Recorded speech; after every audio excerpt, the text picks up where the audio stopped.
আমি নরসিংদী একবার রাত্রে 1:30 বাজে চা দোকানদার চা বেচতেছে, খুব কাছে দিয়া বৈশা চা খাইছি বেটার।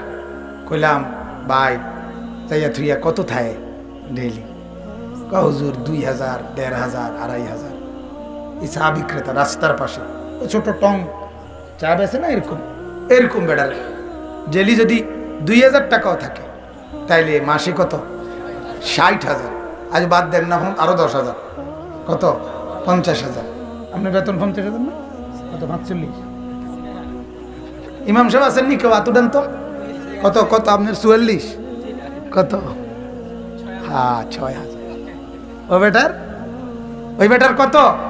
50,000। আমি নিজে বিশ্বাস করে আমি একবার কাছে বইয়া জিগাইছি, কাকা কিস্তি কয়টা? হ্যাঁ হুজুর শরম দিয়েন না। আমি না শরম দেই না, আপনি জিঙ্গাই। আমি কইলাম আমি না ভাই শরম দেই না, আমি আপনি জিঙ্গাইতে আছি আর কি। আজারে আছি জনকদ্র বইছি, আপনার এনে চা খাইতাম, রাত হয়ে গেছে মাহফিল থেকে আইতের সময় আর কি। তো হুজুর কিস্তি 3টা চলে। 3টা কিস্তি। আপনার কিস্তি কয়টা দেখেন, জিজ্ঞাসা করেন। হে তো কিস্তি চিনে না, সে তো কিস্তি চিনে না। আমার মসজিদের ইমামরা তো কিস্তি চিনে না, মিয়া লোন চিনেই না। তো আলহামদুলিল্লাহ মালিকের উপরে রহম করে, দয়ার উপরে ভরসা করে জিন্দিগি আরামসে চালায়। চুরিও করে না, ডাকাতিও করে না, কারো মাল লুণ্ঠন করে না, সুদও খায় না, ঘুষও খায় না। এজন্য এই সমাজের পবিত্র, দিনদার, আমানতদার, বিশ্বস্ত মানুষ যারা সেজদাওয়ালা, যারা বন্দেগীওয়ালা, যারা ঈমানওয়ালা, যারা আমলওয়ালা, এরাই পবিত্র। এদের দ্বারা সমাজ নিরাপদ, এদের দ্বারা সমাজ ক্ষতিগ্রস্ত হয় না, এদের দ্বারা সমাজ ক্ষতিগ্রস্ত হয়। অল্পতে যে তুষ্ট, তার দ্বারা সমাজ ক্ষতিগ্রস্ত হবে কেমনে? কথা বলেন না।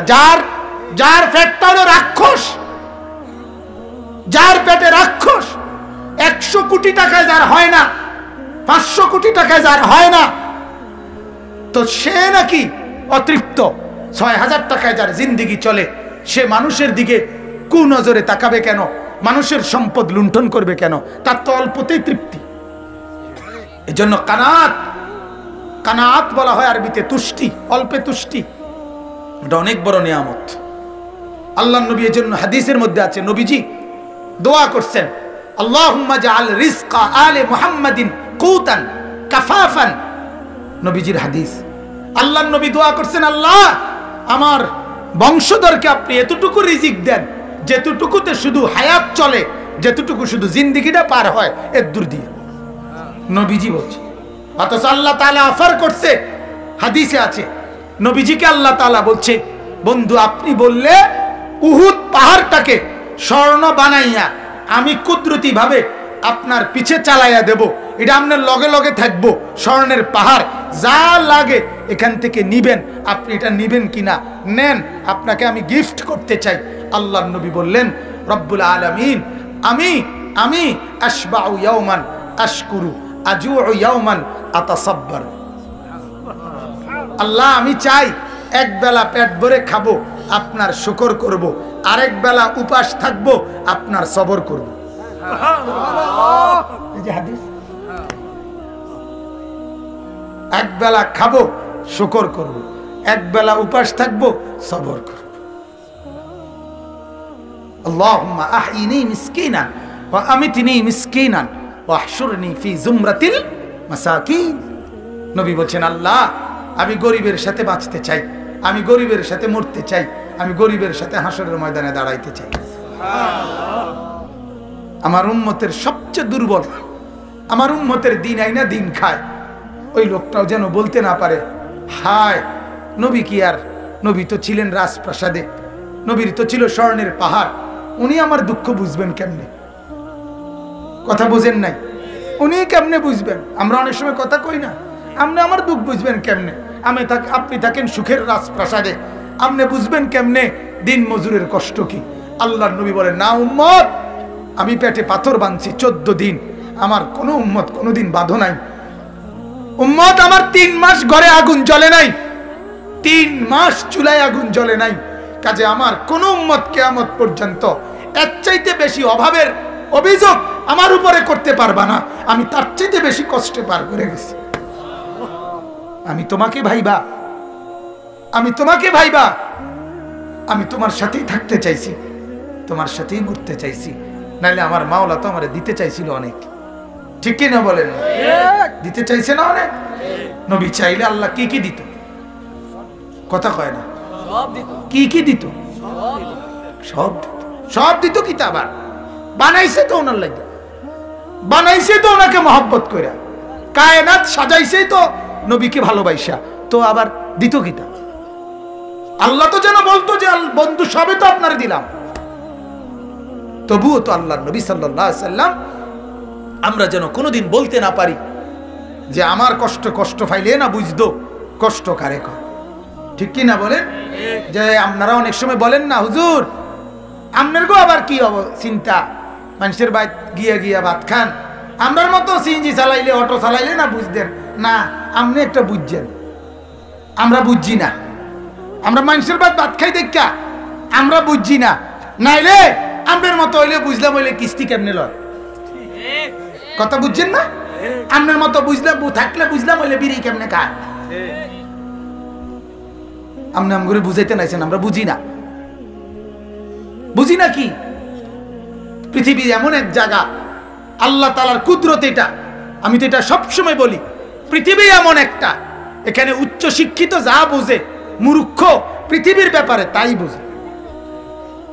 এটা তো আমার সবসময়ের কথা, যে একবারে উচ্চ শিক্ষিত ব্যক্তি যেটারে টাইলস বলে, একজন মূর্খ বকলম সরু সরেও চিনে না, এবারটা টাইলসের মাটি বলে, ঠিক না? আয় কি কয়? ডক্টরেট ডিগ্রিধারী ব্যক্তি যে বেটা এবারটা ফাঙ্গাস মাছরে ফাঙ্গাস বলে, মূর্খ যে বেটা সই দিতারে না এবারটা ফাঙ্গাস রে তেলাফিয়া বলে, ঠিক না? কিতা বলে? এবারটা বেড়ারে কি বলে? বেড়ারে বেড়ি বলে নাকি? বেড়িরে বেড়া বলে, রাইতেরে দুপুর বলে, দুপুরের রাত বলে। তো কি সুবিধা, কি অসুবিধাই কি? দুনিয়া ভোগ করতে কিচ্ছু লাগে না, দুনিয়া ভোগ করতে আল্লাহর বান্দা হইলেই চলে, দুনিয়া ভোগ করতে হলে আল্লাহ পাঠাইলেই চলে। আল্লাহ বলে পাঠাইছিও আমি, রিজিকের ব্যবস্থাও রাখছি আমি, তুমি শুয়ে থাকলে অসুবিধা নাই, আমি তোমার রিজিক পৌঁছাবো। তাহলে আপনি এখন বলবেন তাহলে আমরা হইয়া তাই কেউ কোনো কাম কাজ না করি, আল্লাহ বলে তুমি যে কাম করবা এটাও তো আমার ফয়সালা। কথা বোঝেন নাই আপনি? এটা আপনি কেমনে, তুমি যে তোমার যে সামনের লোকমা ভাত এটা খাইতে হইব ক্যান্টনমেন্ট গিয়া, এটাও তো আমারই ফয়সালা, তো তুমি এনে বইয়া খাইবা কেমনে?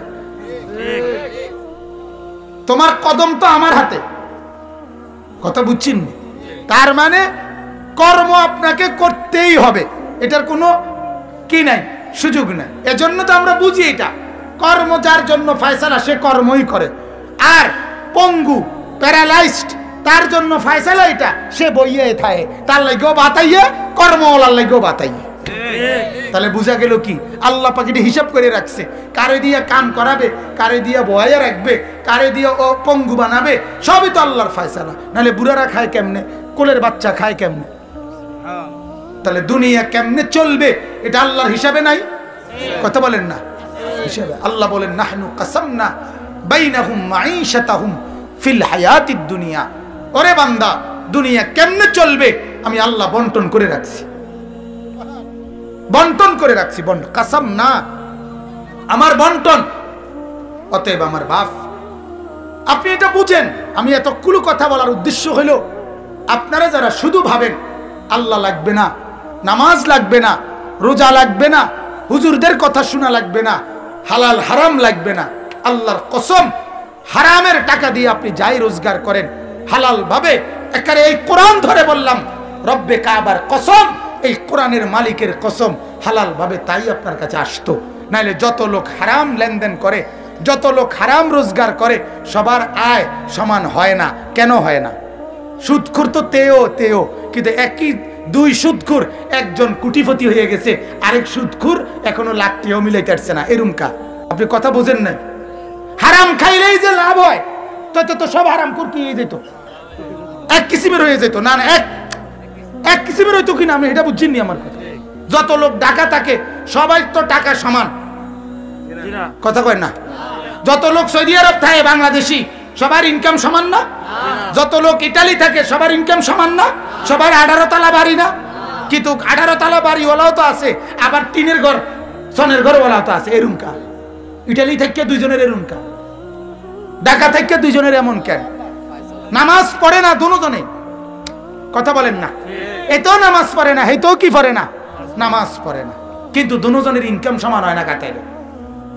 আল্লাহ বলেন আমাকে রাজি করো আর আমাকে নারাজ করো, আমাকে মানো আর আমাকে না মানো, আমার অনুগত হও আর অবাধ্য হও, হারাম খাও আর হালাল খাও, জায়েজ করো আর না জায়েজ করো।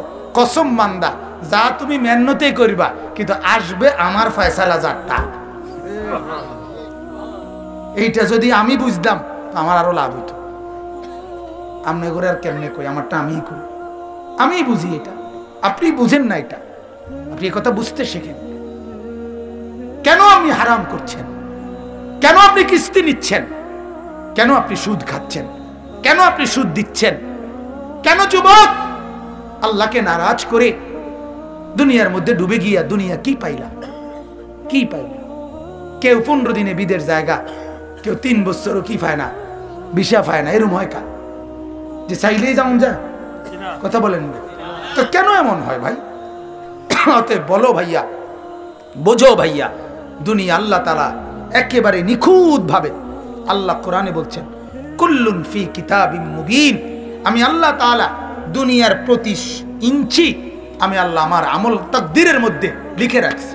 কেমনে কি হবে, রাত হবে কখন, দিন হবে কখন, ওই নদীতে জোয়ার হবে কখন, ভাটা হবে কখন, হাসবে কখন, কাঁদবে কখন, হাত উঠবে কখন, হাত নড়বে কখন, সবকিছু আমি আল্লাহ নির্ধারণ করে রাখছি, নির্ধারণ করে রাখছি। ওই দিন আমার সাথে সিলেট থেকে আমি, আমার শায়েখ আরিফ বিল্লাহ আল্লামা মুফতি মুশতাকুন নবী সাহেব হুজুর, আমরা দুজনে সিলেট ছিলাম। আমি 2 দিন পরে চলে আসছি, হুজুর আজকে রাত্রে আসবে। তো 2 দিন পরে যেদিন আমি চলে আসি, আমার রওনা দেওয়ার 1 ঘন্টা আগে বা আধা ঘন্টা আগে হুজুরের সাথে 2 জন লোক আমাদেরও মহব্বতের, ওনারা 2 জন রওনা দিছে, বাসে চলে আসবে কুমিল্লা। রওনা দিছে ব্যাগ লইয়া, যে বাসায় আমরা ছিলাম ওই বাসার বারান্দায় আসছে। এই সময় হুজুরে আবার ডাক দিছে, ডাক দিয়ে কইতেছে আপনারা মাওলানা আনিস আজকে রাত্রে যাবে মাহফিল শেষ কইরা, দোনো মাহফিল শেষ করে আপনারা 2 জন এখন বাসে না গিয়া ওনার লগে যাই। এরপরে উনি আমগোর লগে আমার সাথে রয়ে গেল 2 জন। তো রাতের 2টা বাজে ওনারা ও আপনার সিলেট বালাগঞ্জ একটা উপজেলা, ওইখানে বৈশা ভাত খাইছে। তখন আমি বললাম আব্দুল মান্নান স্যার, ভাবেন তো ব্যাগ লইয়া রওনা দিছেন, গেট পর্যন্ত গেছেন গা, আপনি মনে করছেন রাতের ভাত খাবেন গিয়ে বাইত, মাওলা আপনার ভাত রাখছে বালাগঞ্জ, আপনি পারছেন আপনার রিজিক না খাইয়া যাইতেন? কি আশ্চর্য না! উনি তো স্বপ্নও ভাবে নাই, উনি তো রওনাই দিয়ে লাইছে। কিন্তু মালিক বলে না রে বান্দা, আজকের রাতের খানাটাও তোর সিলেটে, তুই যাবি কেমনে কুমিল্লায়? আমার ভাই, আমি সবটা কথার দ্বারা এটাই বুঝাইতে চাই, আপনি এটা বুঝতে শিখেন। আমরা এটাই বারবার বলি, ইয়ালামুনা যাহিরাম মিনাল হায়াতিদ দুনিয়া, আমরা শুধু দুনিয়াটাই বুঝলাম। আল্লাহ বলে ওয়াহুম আনিল আখিরাতি হুম গাফিলুন, বান্দা তুমি আখিরাত থেকে গাফিল হলা। আরে বান্দা, 1 পিঠ শুধু বুঝলা, আরেক পিঠ বুঝলা না। মাটির উপরের পিঠটা বুঝলা, মাটির ওই পিঠ কবর, মাটির ওই পিঠ আখিরাত, ওইটা তো বুঝলা না। কেন এমন করলা? এই পিঠ তুমি সাজাইলা, তো ওই পিঠ কবর কে সাজাবে বান্দা? কে সাজাবে?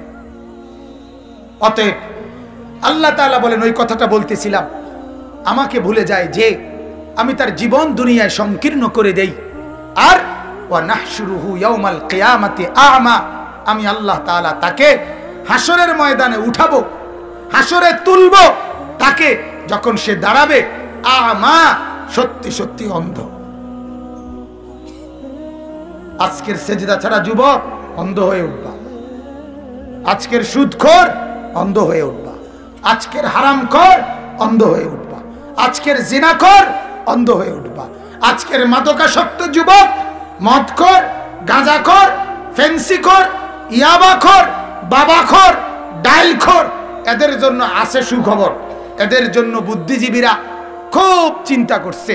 বাংলাদেশের 3-4 দিন আগে বুদ্ধিজীবীরা, বাংলাদেশের বুদ্ধিজীবী এক দল, ওনারা সরকারের কাছে প্রস্তাব দিছে মদ, ফেন্সিডিল, এগুলো মদের যত জিনিস এগুলো বাংলাদেশের সমস্ত দোকানপাটে স্বাভাবিকভাবে খোলামেলা বিক্রয় করা হোক। তাহলে খোলামেলা কিনতে গিয়া শর্মে কিনতো না, ফলে মাদকাসক্ত নেশা কমে যাবে। বুদ্ধি, আরে সুবহানাল্লাহ, বুদ্ধি। ও হ্যাঁ, কি বুঝলেন? কি মাথাটা দিছে? না না না, বুদ্ধিটা কি দেখছেন? আমার মনটা চাইছে যে ভাই একজন বুদ্ধিজীবীর বলি যে আমনে শুধু কদ্দুর এই কথাটা, যে বুদ্ধিটা আপনি দিছেন, যে আমরা এনে এই কদ্দুর কর এই জায়গাটা আপনার এই প্রধান অতিথি হিসাবে কথাটা কইতে দিব মাহফিলটার মধ্যে। দেখবেন জুতাডি সবাই মুসল্লি শ্রোতা বলবে জুতা প্রত্যেকে দরকার, কালকে আবার নতুন জুতা কিনো, আজকে তারা ফিটটালাই। ঠিক কিনা বলেন না? কেন জুতা দরকার হলে কালকে সবাই এক লগে, কিন্তু দেবীর দ্বারে এক মার্কেটের জুতা এক লগে কিনবো সবাই, যে ভাই আমরা গতকাল ফতেহাবাদ মাহফিলের শ্রোতা একত্রে আইছি, জুতা কিনতাম, সবটি জুতা ফিটটালাইছি। কত বড় ডাকাত চিন্তা করছেন? এরা বলে বুদ্ধিজীবী। কি কি কথাটা কি করি? সবখানে বেলে খোলামেলা বেচলে এটা কমে যাবে। বেকুব কি হাটে বাজারে ওঠে? আল্লাহ মাফ করে দেন। তাইলে ওয়ানাহশুরুহু ইয়াউমাল কিয়ামাতি আ'মা, আল্লাহ বলেন হাসরে আমি তোমাকে তুলবো অন্ধ বানিয়ে। ক্বালা রাব্বি লিমা হাশারতানি আ'মা, নাফরমান আল্লাহর পাপী বান্দা আল্লাহকে বলবে রব্বুল আলামিন আমাকে কেন উঠালেন অন্ধ বানিয়ে? ওয়াকাদ কুনতু বাসীরা, আল্লাহ আমি তো দুনিয়ায় থাকতে চোখে দেখতাম। সে অবাক হয়ে বলবে আল্লাহ হাসরের মাঠে কেন আমি কিছুই দেখছি না? আমি তো চোখে দেখতাম মাওলা, আমার তো পুরা মনে আছে আমি 12 ঘন্টা মোবাইল চাইতাম, আমি কত উলঙ্গ ছবি দেখতাম, কত নর্তকী দেখছি, আমি তো সারাদিন ফেসবুকের মধ্যে পড়েছিলাম মাওলা, আমি তো সব দেখতাম, আমি আমার বউ দেখতাম, মানুষের ভিডিও দেখতাম, আল্লাহ আমি সব দেখতাম, আমি হিন্দি সিনেমার নর্তকীও দেখতাম, আমার বাড়ির মাকেও আমি দেখতাম, সবই তো আমি দেখতাম, আলো দেখতাম, বাতাসও দেখতাম, সব চতুর্দিকে তো আমি দেখতাম, আজ কেন আমি অন্ধ হয়ে গেলাম? আল্লাহ বলবেন কাযালিকা আতাতকা আয়াতুনা, বান্দা দুনিয়ায় তুমি তো বলছো তুমি দেখতা, কিন্তু আমি মাওলার আয়াত, আমার কোরআন, আমার বিধান বারবার বারবার তোমার কাছে এসেছিল, তোমার সামনে বলেছিল, ফানাসিতাহা, তুমি সবগুলোকে ভুলে গেছিলা, নামাজ ছেড়ে দিছিলা, রোজা ছেড়ে দিছিলা, জিকির ত্যাগ করছিলা, কোরআন ত্যাগ করেছিলে, হালাল ত্যাগ করেছিলে, পর্দা ত্যাগ করেছিলে, আমি মাওলাকে ত্যাগ করেছিলে। আল্লাহ বলেন কাযালিকাল ইয়াউমা তুনসা, আজ আমি আল্লাহ তোমাকে ভুলে গেলাম, যাও গেট আউট, আজ তোমাকে আমি ভুলে গেলাম। সেদিন দুনিয়ায় তুমি ভুলে গেলা, তুমি ভুলছো আমারে 60 বছর, আমি ভুলে গেলাম তোমাকে অনন্তকালের জন্য। যা যা বেঈমান, যা নাফরমান। তখন কি বলবেন? কোনো কথা থাকবে বাজান? বলেন না কোনো কথা থাকবে? অতএব আল্লাহ তাআলা বলেন, এবার আমি আমার কথা শেষ করে দিচ্ছি, বাকিগুলোর শুধু তর্জমা বলবো। ইন্নামা ইয়াতাযাক্কারু উলুল আলবাব, আল্লাহ তাআলা বলেন ও নবী মনে রাখবেন, সবাইকে বলবেন আমার এই কথাটা, যে আমার নবী আপনার উপরে আমি যা নাজিল করেছি তাকেই কেবল সত্য মনে করে, আর তাকে গ্রহণ করে না সে অন্ধ। এই যে চোখ আর অন্ধের পার্থক্যটা আল্লাহ বলেন ইন্নামা ইয়াতাযাক্কারু উলুল আলবাব, এই কথাটা বুঝবে সে বিবেক আছে যার। কি আছে যার? দেমাগ। যে পাগল না, যার দেমাগ আছে, যার বিবেক সচল আছে সেই কেবল এই কথাটা বুঝবে যে আল্লাহকে মানলে হয় চোখওয়ালা, রসুলকে মানলে হয় চোখওয়ালা, আল্লাহকে না মানলে হয় অন্ধ, রসুলকে না মানলে হয় অন্ধ। আল্লাহ বলে এই কথাটা বুঝবে যে সে কি বিবেকওয়ালা, যে বিবেকওয়ালা, বিবেকওয়ালা। এই জন্য এখান থেকে এটাও বোঝা যায় আল্লাহকে যে চেনে না, রসুলকে যে চেনে না, কোরআনকে যে চেনে না, আল্লাহর বিধান যে চেনে না, তার কোনো বিবেক নাই, তার কোনো দিমাগ নাই। আপনি না বলেন সে শিক্ষিত, শিক্ষিত হলে খারাইয়া মতে কেমনে? কথা বলেন না কেন? বিবেক শিক্ষিত মানে তো দিমাগে কি আছে? বুদ্ধি বিবেক আছে। তো বুদ্ধি বিবেক থাকলে ফজরের নামাজ না পড়ে ঘুমায় কেমনে? বলেন, আল্লাহকে নারাজ করে ঘুমায় কেমনে? হ্যাঁ, সারাদিন একটা বার একটা মোবাইলের মিস কল সে শুনতে পায়, এত বড় মসজিদের আজান শুনতে পায় না, তার বিবেক কেমনে আছে? কথা বলেন না কেন? তার বিবেক কেমনে আছে?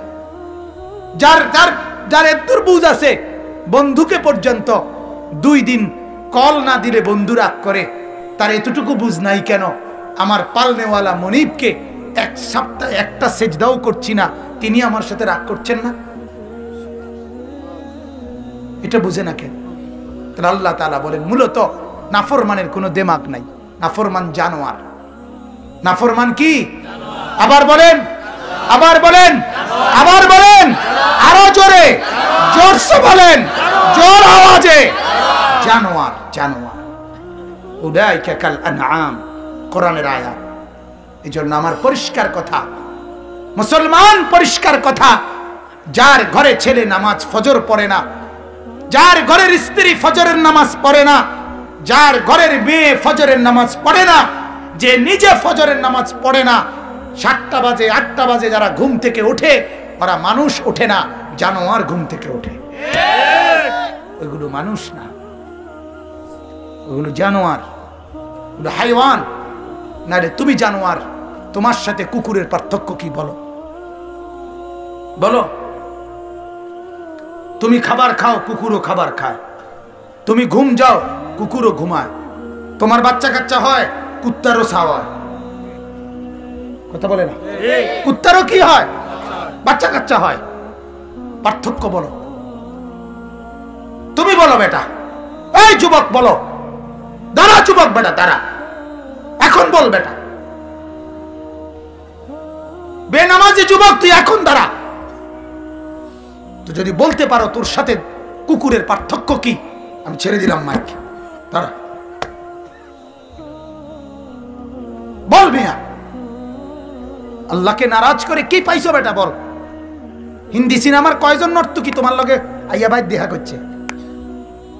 হ্যাঁ, বাংলা সিনেমার কোন নর্তকী তোর লগে দেখা করছে বেটা? কি দেখলি তুই? এত নর্তকী দেখা নিজের শরীর, নিজের যৌবন, নিজের এমবি, নিজের টাকা সব ক্ষয় করলি। ওই অসিব্যরা কোনোদিন তোরে মিস কল দিছিনি? বেকুব তো তুই কি দেখো? এই বেটা কি দেখোস তুই বেটা? কারে দেখোস? কারে দেখোস তুই বেটা? এই মুরব্বীরা আপনারা চা দোকানে বসে কি দেখেন? নর্তকীর নাচ দেখলে আপনি বুড়ো মানুষ, ওই নর্তকীর নাচ দেখেন কেন? বিড়ি খান কেন? সিগারেট খান কেন মিয়া? লজ্জা করে না? আপনি মরবেন না? আপনি নবীজির সুপারিশ চাইবেন না?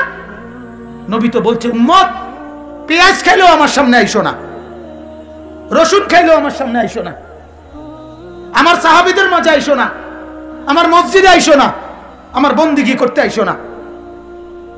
আল্লাহ নবী বলে নাই? কথা বলেন না কেন? তাইলে তাহলে বিড়ি খাইয়ে তুমি রসুলের সামনে দাঁড়াইবা কেমনে? সুপারিশের জন্য দাঁড়াবেন কিভাবে বলেন? আমার জবাব দেন না বাজান। কেমনে বললে বুঝবেন? কেমনে বললে বুঝবেন? কেমনে বললে? আল্লাহ আমাদেরকে বুঝার তৌফিক দান করুক।